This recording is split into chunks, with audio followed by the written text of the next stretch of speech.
engagements. To that, has there been any conversation about Brown University and RISD being asked to pay taxes? Those schools have tremendous. Yeah, that's fair point. And most of those institutions, so the city gets 27% of their real estate value from the state every year. So we get a percentage from the state. That's kind of unheard of nationally. We're one of the only states that does that. And two, The state pays 27% of what their tax obligation would have been? exactly, and that happens in every community, including Newport, I believe in Smithfield as well. Because it's an education. Because it's a nonprofit, a large educational nonprofit. Yes, it's called a state pilot payment. Yeah, and if you go, to get wonky, if you go to the Department of Revenue site on the state, you can see how much every community gets in pilot. So the colleges don't pay, or they still pay their own pilot out of their pocket, plus?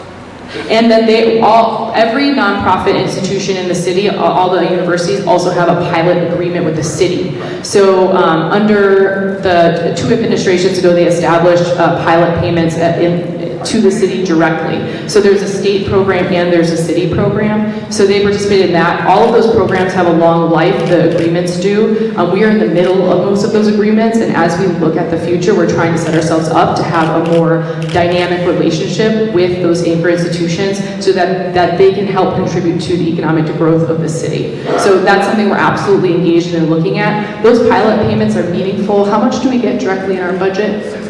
Currently $6 million.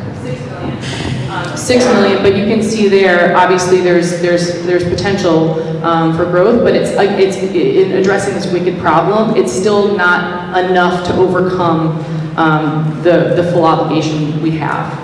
Just on that signal, because this was kind of the line of my question. So I've done a little research myself on the value of the properties. I just have numbers from 2014. But what gets me, okay, is the educational, which is a great thing to have in the city, but they're swallowing up a lot of real estate. And every piece of property they swallow up takes off the tax roll. So that increases the burden on the regular taxpayer.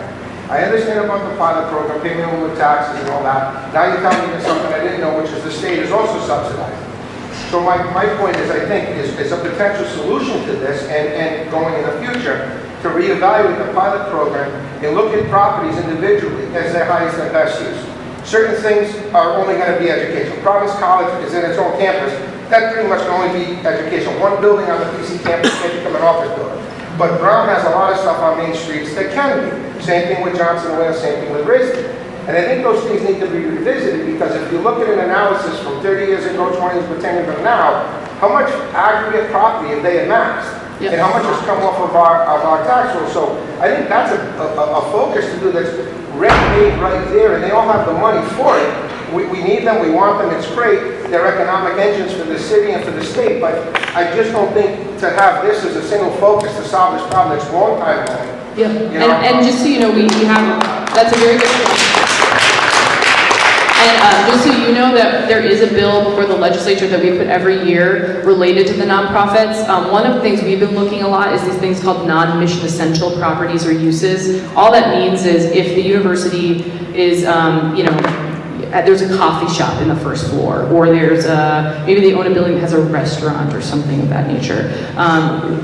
Those buildings should be on the tax rolls, and that use should be on the tax roll. Or if they're not utilized, if it's a parking lot and it's just paved over. So we've actually put that bill in the General Assembly for the past 3 years, and that's been one of our steps that was recommended.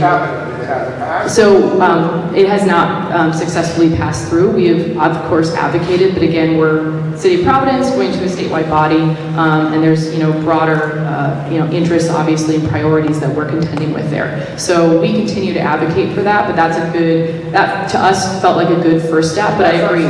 That's not something the city can just mandate and say, here's what we're going to do. No, that's something that the state would have to take on.